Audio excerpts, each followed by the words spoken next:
Guys, hari ni kita nak masak gulai nanas ikan masin. First, kita potong nanas.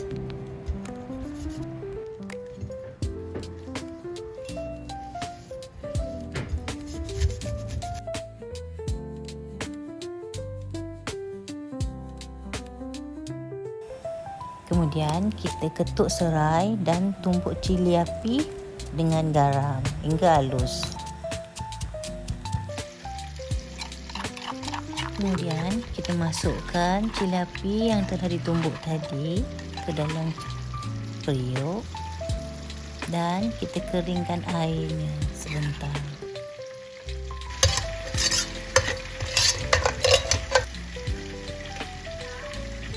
Kemudian kita masukkan kunyit dan juga serai.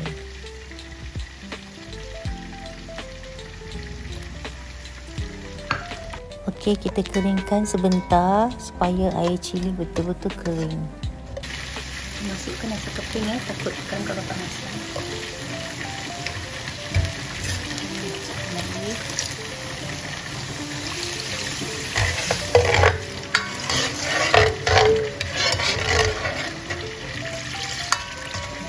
Tambahkan kunyitnya, tapi biar cantik sikit.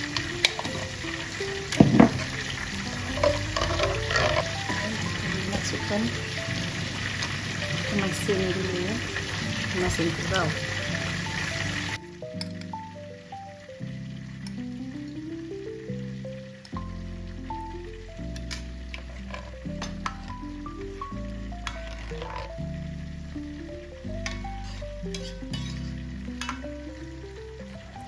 Okey, kita tambahkan sedikit air lagi untuk banyakkan kuah.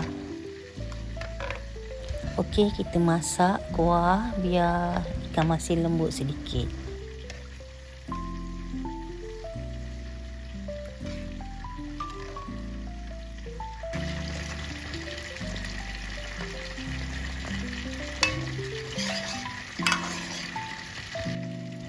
Okey, kemudian kita masukkan nanas dan kita masak sehingga lembut sedikit.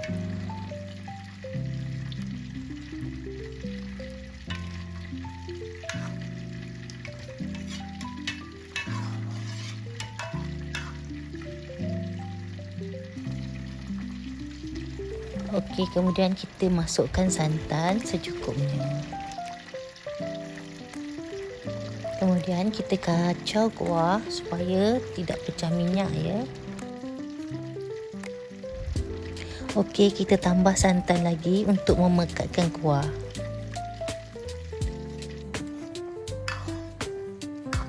Okey, kita kacau kuah sentiasa agar tidak pecah minyak ya.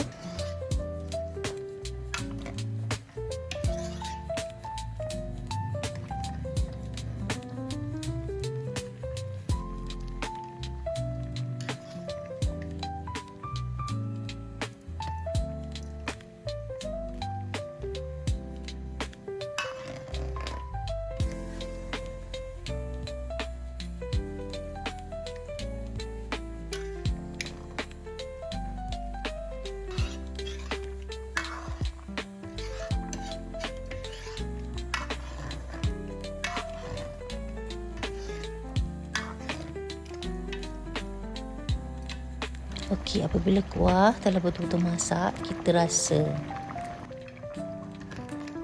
Okey, kita pastikan kuah betul-betul masak ya.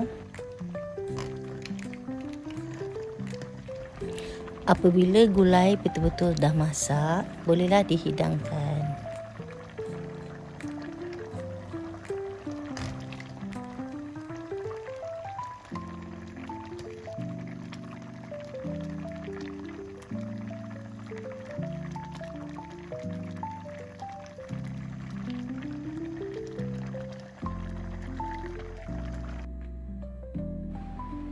Okey, selamat menjamu selera semua.